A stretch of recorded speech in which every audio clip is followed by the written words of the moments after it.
And you are not too much, but you have been giving too much. So this next chapter that starts today, it's about reclaiming your time, your energy, your desires, your hopes, and your dreams.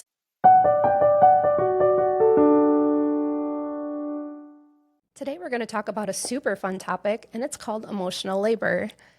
If you have heard of it, fantastic. That means you're doing the work. And if you haven't, we're going to go over it today. Emotional labor is the invisible work of managing other people's feelings. It's saying yes when we really want to say no because we don't want to rock the boat. It's diffusing tension before it escalates. It's overthinking a text or editing what we're going to say because we don't want to hurt somebody. And it's absorbing somebody else's stress and making it our own.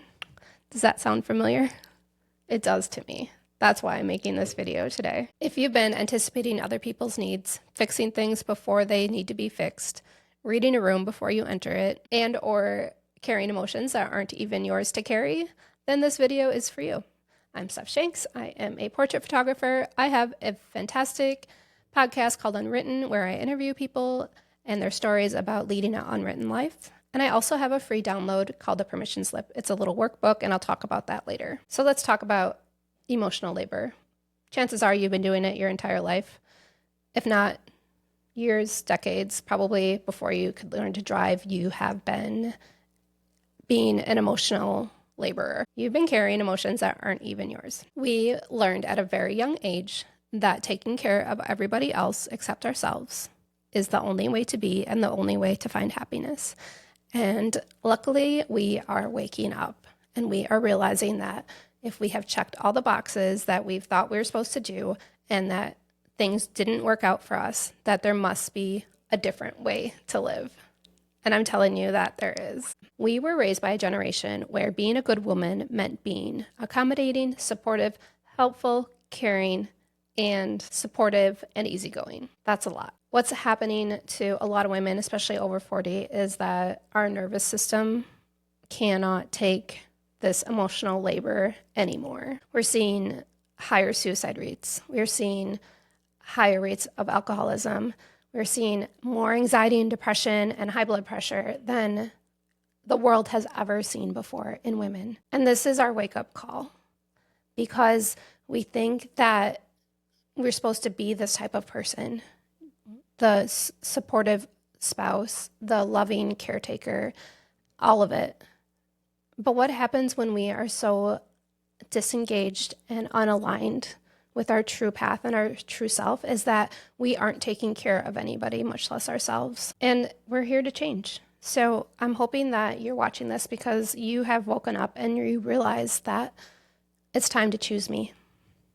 It's time to choose me. Here's the truth, though. When you start doing this work, this emotional labor detoxification, is that it can get kind of lonely. Things are going to get messy because everybody that's around you has relied on you to be this supportive person and put your own needs behind theirs. And we are just at the beginning of this, so we don't even believe it in ourselves that this is not the journey that we have to be on. We can be on a journey where we are fulfilling our own emotional needs and our own worthiness. So when you start putting up the boundaries, people in your life might feel guilty.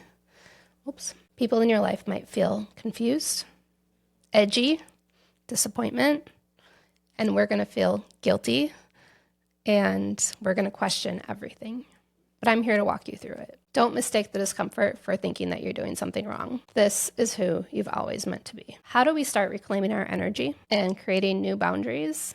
We start here by asking these questions and being truly honest with ourselves. You have to ask these questions. Is this mine to carry? Or am I just doing it because I feel bad for this person? Or I feel like I should be this person for that person? Practice saying, I trust that you are going to figure this out instead of trying to figure it out for that person. And notice how often you say sorry for things that have nothing to do with you and are definitely not your fault. Give yourself permission to be neutral and not always having to be upbeat or excited. And I think this is a huge piece of this, is that when we're in relationship with whoever it is, friend, boss, spouse, lover, and we're used to taking on all this emotional baggage, we think we have to carry everybody else's stuff across this bridge, that it's our job, that it's our deepest purpose in life. But the truth is that in any sort of relationship, you're here, the other person is here, and we have to meet in the middle. So if you are going over to the other side constantly, and the other person is back here constantly, do you see how much effort it is for you to keep going back and forth, and how exhausting that will be, and how this person over here is never going to grow and never going to get stronger enough to get over to the middle? We don't even allow them that space to come across that bridge. And if they can't even come to the middle, what happens when you're over here and you're tired or you're sick and you need support? This person that you've been constantly going over to, they're not even going to know the direction. They're not going to have the strength to come over and help you. And we have to give the other person their stuff so that they can learn their own direction. They can learn how to carry their own weight. And that so they can be the friend, the partner, the boss, the lover that we need them to be. It's so important to know who's going to meet you in the middle, and then who's going to be there when you fall to help pick you back up. Because it's not going to be the person that refuses to meet you halfway.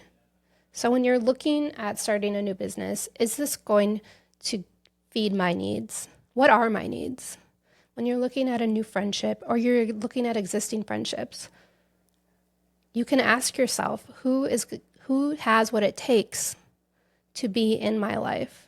Or am I just being a person for everybody in my life?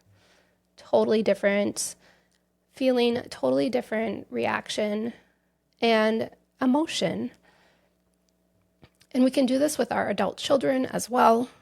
We can do this with aunts and uncles, but give them permission to come over.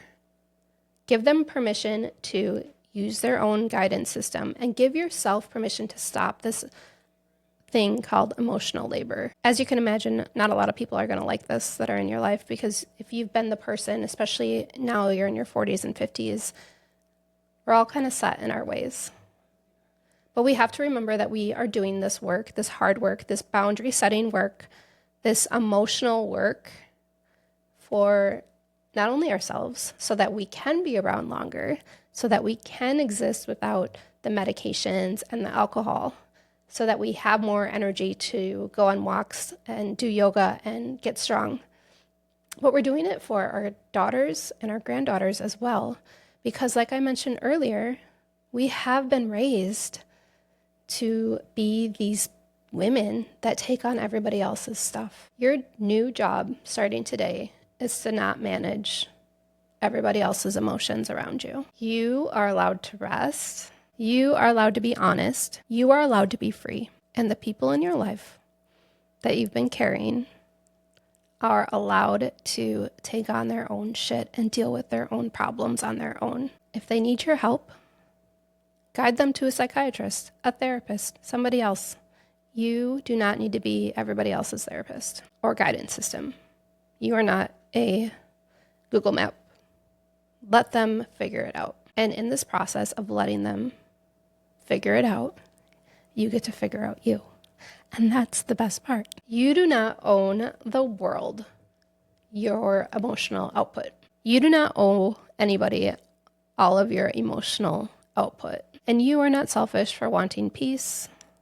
You are not selfish at all. You are not cold for creating distance or asking the other person for their own accountability. And you are not too much, but you have been giving too much. So this next chapter that starts today, it's about reclaiming your time, your energy, your desires, your hopes, and your dreams. And not everyone's going to like it. But the ones that love the real you, they're going to rise with you. So I created something called the permission slip. It's a free workbook. I have the download link in the description. It's designed to help you find your truth again, to release the guilt, and to embrace yourself and your future and your emotions. And it's just designed to help you pause and really think about where you're at right now and what life would look like if you gave yourself permission to just be you. And if this hits home, please comment below. What's one form of emotional labor that today you are letting down? And if you like this video, please like and subscribe. I post 3 times a week along with my podcast. Thank you.